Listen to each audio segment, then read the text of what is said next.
Hello दोस्तों, आपका मेरे YouTube चैनल में बहुत बहुत स्वागत है। आज की इस वीडियो में बताएंगे रेलवे के अंदर असिस्टेंट लोको पायलट भर्ती 2024 के बारे में। रेलवे भर्ती बोर्ड द्वारा असिस्टेंट लोको पायलट भर्ती 2024 का आधिकारिक नोटिफिकेशन जारी कर दिया गया है। इसके अनुसार रेलवे में असिस्टेंट लोको पायलट के 5,696 पदों पर भर्ती की जाएगी। जो बच्चे रेलवे के अंदर भर्ती का इंतजार कर रहे थे, उनके लिए शानदार मौका है, क्योंकि ये भर्ती 5 साल के बाद आई है। आपको इस वीडियो में रेलवे के अंदर असिस्टेंट लोको पायलट भर्ती 2024 के बारे में पूरी जानकारी दी जाएगी। क्वालिफिकेशन क्राइटेरिया क्या है, एज लिमिट क्या है, सिलेक्शन प्रोसेस क्या है, सिलेबस क्या है, एग्जाम पैटर्न क्या है, एज लिमिट क्या है और सिलेक्शन के बाद सैलरी कितनी मिलेगी, फॉर्म अप्लाई करने की लास्ट डेट क्या है और उसके लिए कौन कौन अभ्यर्थी आवेदन कर सकते हैं। आपके सारे डाउट इस वीडियो में क्लियर होने वाले हैं। अगर आप इस चैनल पर नए हैं तो चैनल को सब्सक्राइब कर लें और बेल आइकॉन को ऑन कर लें, ताकि फ्यूचर में आने वाली भर्ती का नोटिफिकेशन आपको तुरंत मिल जाए। वीडियो को लास्ट तक देखें। अगर आप वीडियो को स्किप करके देखोगे तो आप इंपोर्टेंट पॉइंट मिस कर सकते हो। तो चलिए शुरू करते हैं इस वीडियो को और आपको इस भर्ती के बारे में जानकारी देते हैं। रेलवे भर्ती बोर्ड द्वारा असिस्टेंट लोको पायलट के 5,696 पदों के लिए भर्ती निकाली गई है। बात करते हैं एज लिमिट की। इसके अंदर आपकी एज मांगी गई है 18 वर्ष से लेकर 30 वर्ष के बीच। आयु की गणना के साथ 2024 को आधार मानकर की जाएगी। ओबीसी कैंडिडेट को 3 इयर्स और SC/ST कैंडिडेट को 5 इयर्स की छूट मिलेगी। वहीं बात करें एक सर्विसमैन की, जनरल कैटेगरी और EWS कैटेगरी के हैं तो उनको 3 साल की छूट मिलेगी, और अगर एक सर्विसमैन SC/ST कैटेगरी के हैं तो उनको 8 साल की छूट मिलेगी। वहीं वो कैंडिडेट जिनके माता पिता रेलवे के अंदर group C and group D के अंदर जॉब कर रहे हैं और उनकी सर्विस मिनिमम 3 इयर्स हो चुकी है, तो उनके बेटा या बेटी को जनरल कैटेगरी में और EWS कैटेगरी में आते हैं उनको 40 साल तक अप्लाई कर सकते हैं। फिर जो OBC कैटेगरी में आते हैं वो 43 इयर्स तक अप्लाई कर सकते हैं, और जो SC/ST कैटेगरी में आते हैं वो 45 इयर्स तक अप्लाई कर सकते हैं। वहीं बात करें फीमेल कैंडिडेट की, जो विडोज हैं या डाइवोर्स हैं या फिर जुडिशली अपने हस्बैंड से अलग रह रही हैं, वो अगर जनरल कैटेगरी और EWS कैटेगरी में आते हैं तो वो 35 इयर्स तक अप्लाई कर सकते हैं। अगर वो OBC कैटेगरी में आते हैं तो 38 इयर्स तक अप्लाई कर सकते हैं। अगर वो SC/ST कैटेगरी में आते हैं तो 40 इयर्स तक अप्लाई कर सकते हैं। वो कैंडिडेट जिन्होंने अप्रेंटिस का कोर्स कंप्लीट कर लिया है अप्रेंटिस एक्ट के तहत 25 इयर्स की एज कंप्लीट होने से पहले, अगर वो कैंडिडेट जनरल कैटेगरी और EWS कैटेगरी के हैं तो 35 इयर्स तक अप्लाई कर सकते हैं। अगर वो OBC कैटेगरी के हैं तो वो 38 इयर्स तक अप्लाई कर सकते हैं, और अगर वो SC/ST कैटेगरी में आते हैं तो 40 इयर्स तक अप्लाई कर सकते हैं। बात करते हैं अपर लिमिट एज की। जनरल कैटेगरी और EWS कैटेगरी कैंडिडेट की डेट ऑफ बर्थ 2/7/1994 से पहले की नहीं होनी चाहिए, और OBC कैंडिडेट की डेट ऑफ बर्थ 2/7/1991 के पहले की नहीं होनी चाहिए, और SC/ST कैटेगरी कैंडिडेट की डेट ऑफ बर्थ 2/7/1989 के पहले की नहीं होनी चाहिए। बात करते हैं एप्लीकेशन फीस के बारे में। इसके अंदर जो एप्लीकेशन फीस रखी गई है, जनरल OBC और EWS कैटेगरी के लिए 500 रुपीज़, और SC/ST ex serviceman, female, transgender और minorities of economically backward class के लिए जो एप्लीकेशन फीस रखी गई है वो 250 रुपीज़। बात करते हैं क्वालिफिकेशन की। रेलवे के अंदर असिस्टेंट लोको पायलट के लिए जो क्वालिफिकेशन रखी गई है वो है 10th पास, और साथ में SSLC plus ITI from recognised institution of NCVT या SCVT in the trade of fitter, electrician, instrument mechanic, millwright, maintenance mechanic, mechanic radio and TV, electronics mechanic, mechanic motor vehicle, wireman, tractor mechanic, armature and coil winder, mechanic diesel, heat engine, turner machinist, refrigeration and air condition mechanic. या फिर आप 10th pass हो और आपके पास SSLC plus course completed act apprenticeship का in the trade of mentioned above. अगर आपने अप्रेंटिस किया है जो ऊपर ट्रेड बताई गई है इन ट्रेड के अंदर, तो भी आप इसके लिए अप्लाई कर सकते हो। फिर आपने 10th पास किया है और आपके पास SSLC प्लस 3 इयर्स का डिप्लोमा है इन mechanical, electrical, electronics, automobile engineering के अंदर, तो भी आप इसके लिए अप्लाई कर सकते हो। ITI नहीं है, आपने इंजीनियरिंग की डिग्री कर रखी है जो आपको ऊपर बताया गया है, मैकेनिकल, इलेक्ट्रिकल, इलेक्ट्रॉनिक्स, ऑटोमोबाइल के अंदर अगर आपने इंजीनियरिंग कर रखी है तो भी आप इसके लिए अप्लाई कर सकते हो।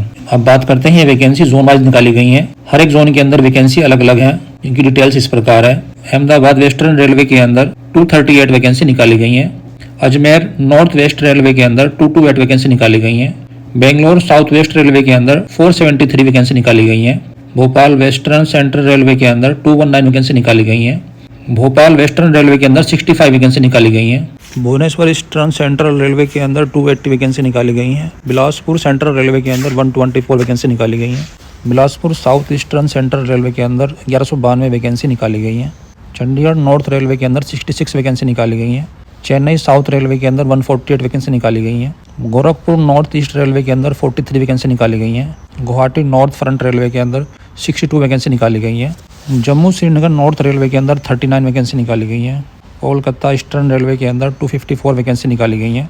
कोलकाता साउथ ईस्टर्न रेलवे के अंदर 91 वैकेंसी निकाली गई है। मालदा ईस्टर्न रेलवे के अंदर 161 वैकेंसी निकाली गई है। मालदा साउथ ईस्टर्न रेलवे के अंदर 56 वैकेंसी निकाली गई हैं। मुंबई साउथ सेंट्रल रेलवे के अंदर 26 वैकेंसी निकाली गई हैं। मुंबई वेस्टर्न रेलवे के अंदर 110 वैकेंसी निकाली गई हैं। मुंबई सेंट्रल रेलवे के अंदर 411 वैकेंसी निकाली गई हैं। मुजफ्फरपुर ईस्ट सेंट्रल रेलवे के अंदर 38 वैकेंसी निकाली गई हैं। पटना ईस्टर्न सेंट्रल रेलवे के अंदर 38 वैकेंसी निकाली गई हैं। प्रयागराज नॉर्थ सेंट्रल रेलवे के अंदर 241 वैकेंसी निकाली गई हैं के अंदर 45 वैकेंसी निकाली गई हैं। रांची साउथ ईस्टर्न रेलवे के अंदर 153 वैकेंसी निकाली गई हैं। सिकंदराबाद ईस्टर्न सेंट्रल रेलवे के अंदर 199 वैकेंसी निकाली गई हैं। सिकंदराबाद साउथ सेंट्रल रेलवे के अंदर 559 वैकेंसी निकाली गई हैं। सिलीगुड़ी नॉर्थ फ्रंट रेलवे के अंदर 67 वैकेंसी निकाली गई हैं। तिरुवनंतपुरम साउथ रेलवे के अंदर 70 वैकेंसी निकाली गई हैं। टोटल 5696 वैकेंसी निकाली गई हैं। अब बात करते हैं सिलेक्शन प्रोसेस की। इसके अंदर आपके 2 एग्ज़ाम होंगे, CBT1 और CBT2। दोनों एग्ज़ाम ऑनलाइन के माध्यम से होंगे। इसके बाद आपका कंप्यूटर बेस्ड एप्टीट्यूड टेस्ट होगा। उसके बाद डॉक्यूमेंट वेरिफिकेशन और मेडिकल एग्जामिनेशन होगा। जो कैंडिडेट CBT1 एग्ज़ाम को क्वालिफाई करेंगे वही कैंडिडेट CBT2 एग्ज़ाम के लिए एलिजिबल होंगे। CBT1 एग्ज़ाम के अंदर 75 क्वेश्चन आएंगे जो कि 75 मार्क्स के होंगे। एक क्वेश्चन के लिए 1 नंबर दिया जाएगा और एक क्वेश्चन गलत करने पर 1/3 मार्क्स की नेगेटिव मार्किंग होगी। मिनिमम पास परसेंटेज इस प्रकार है। जनरल EWS के लिए 40%, OBC कैंडिडेट के लिए 30%, SC कैटेगरी कैंडिडेट के लिए 30% और ST कैटेगरी कैंडिडेट के लिए 25%। सिलेबस इस प्रकार है। CBT1 के अंदर mathematics, mental ability, general science और जनरल अवेयरनेस के क्वेश्चन आएंगे। अब बात करते हैं CB2 एग्ज़ाम की। CB2 एग्ज़ाम के अंदर 175 क्वेश्चन आएंगे जिसके लिए आपको 2 घंटे 30 मिनट का टाइम मिलेगा। पार्ट ए के अंदर 100 क्वेश्चन आएंगे जिसके लिए आपको 90 मिनट का टाइम मिलेगा। पार्ट बी के अंदर 75 क्वेश्चन होंगे जिसके लिए आपको 60 मिनट का टाइम मिलेगा और एक क्वेश्चन गलत करने पर 1/3 मार्क्स की नेगेटिव मार्किंग होगी। Minimum pass percentage part A के अंदर जनरल और EWS कैंडिडेट के लिए 40% मार्क्स, OBC कैंडिडेट के लिए 30% मार्क्स, SC कैंडिडेट्स के लिए 30% मार्क्स और ST कैंडिडेट के लिए 25% मार्क्स लेना ज़रूरी है। अब बात करते हैं सिलेबस की। पार्ट ए के अंदर जो सिलेबस आएगा वो है mathematics, general intelligence and reasoning, basic science and engineering. और पार्ट बी के अंदर जो सिलेबस रहेगा वो इस प्रकार है। पार्ट बी के अंदर जो सिलेबस रहेगा वो आपके ट्रेड के अकॉर्डिंग सिलेबस रहेगा। जिस प्रकार का आपका ट्रेड होगा उसी प्रकार के आपको क्वेश्चन आएंगे। CBT2 एग्ज़ाम क्वालिफाई करने के बाद आपका CBAT टेस्ट होगा, कंप्यूटर बेस्ड एप्टीट्यूड टेस्ट होगा। CBAT टेस्ट आपका ओनली इंग्लिश और हिंदी में होगा। इसके बाद आपका डॉक्यूमेंट वेरिफिकेशन और मेडिकल होगा। रेलवे असिस्टेंट लोको पायलट भर्ती 2024 के लिए ऑनलाइन आवेदन 20 जनवरी 2024 से शुरू हो जाएंगे और फॉर्म अप्लाई करने की लास्ट डेट 19 फरवरी 2024 रखी गई है। इसलिए वीडियो को सेव और अपने दोस्तों के साथ शेयर कीजिए ताकि इंपॉर्टेंट डेट आप भूल ना जाओ। अभ्यर्थी आवेदन फॉर्म में संशोधन 20 फरवरी 2024 से लेकर 29 फरवरी 2024 तक कर सकते हैं। बात करते हैं इसके लिए कौन कौन अप्लाई कर सकता है। इसके लिए आप इंडिया किसी भी स्टेट के रहने वाले हो, आप सब इसके लिए अप्लाई कर सकते हैं। अगर आपकी 18 वर्ष से लेकर 30 वर्ष के बीच है और आप 10th पास है और आपने ITI कर रखा है तो आप इसके लिए अप्लाई कर सकते हो। ये वैकेंसी मेल और फीमेल दोनों कैंडिडेट्स के लिए हैं। बात करें सैलरी की तो उसके अंदर आपका पे स्केल रहेगा 19,900 रुपये से लेकर 63,200 रुपये के बीच आपका पे स्केल रहेगा। इसके अलावा मकान किराया भत्ता, महंगाई भत्ता, यात्रा भत्ता, medical reimbursement, HRA home rent allowance और डेली ड्यूटी अलाउंस मिलता है। आपको आफ्टर सिलेक्शन टोटल अलाउंस मिलाकर लगभग 35,000 रुपये से लेकर 40,000 रुपये के बीच सैलरी मिल जाएगी। बात करते हैं आपको फॉर्म अप्लाई करने के लिए कौन कौन से डॉक्यूमेंट की रिक्वायरमेंट होगी।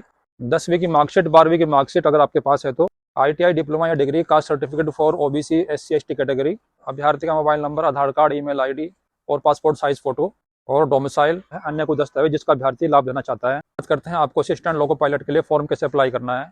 सबसे पहले आपको ऑफिशियल वेबसाइट को ओपन करना है जो कि इस प्रकार है, recruitment.rrb.in को आपको ओपन करना है। इसके बाद आपको होम पेज पर रिक्रूटमेंट सेक्शन को ओपन करना है। फिर आपको रेलवे ALP रिक्रूटमेंट 2024 पर क्लिक करना है। इसके बाद आपको रेलवे ALP रिक्रूटमेंट 2024 के ऑफिशियल नोटिफिकेशन को ध्यानपूर्वक पढ़ लेना है। फिर अभ्यर्थी को अप्लाई ऑनलाइन पर क्लिक करना है। इसके बाद अभ्यर्थी को आवेदन फॉर्म में पूछी गई सभी जानकारी को ध्यानपूर्वक सही भरना है। फिर अपना आवश्यक डॉक्यूमेंट, सिग्नेचर और फोटो को अपलोड करना है। इसके बाद अभ्यर्थी को अपने कैटेगरी के अनुसार आवेदन शुल्क भुगतान करना है। आवेदन फॉर्म पूरा भरने के बाद इसको फाइनल सबमिट कर देना है। अंत में आपको आवेदन फॉर्म का एक प्रिंट आउट निकालकर अपने पास सुरक्षित रख लेना है। जो बच्चे रेलवे असिस्टेंट लोको पायलट भर्ती का इंतजार कर रहे थे उनके लिए बहुत बड़ा मौका है क्योंकि ये भर्ती 5 साल के बाद आई है। इसके अलावा अगर आप कुछ भर्ती के बारे में कोई डाउट है तो आप कमेंट बॉक्स में पूछ सकते हो और ऐसी आने वाली भर्ती जानकारी के लिए चैनल को सब्सक्राइब करना ना भूलें। दोनों एग्जाम की तैयारी के लिए अगर आप बुक खरीदना चाहते हैं तो आप ये वाली दोनों बुक खरीद सकते हैं जो कि आपकी तैयारी करने में काफी हेल्प करेगी। कैसी लगी आपको जानकारी कमेंट में जरूर बताना। इसके अलावा अगर आप कुछ भर्ती के बारे में कोई डाउट है तो आप कमेंट बॉक्स में पूछ सकते हो और ऐसी आने वाली भर्ती जानकारी के लिए चैनल को सब्सक्राइब करना ना भूलें। इसके नोटिफिकेशन को डाउनलोड करने का लिंक और इसके फॉर्म अप्लाई करने का लिंक मैंने डिस्क्रिप्शन में दे दिया है, तो वहां से आप फॉर्म अप्लाई कर सकते हैं और नोटिफिकेशन को डाउनलोड कर सकते हैं।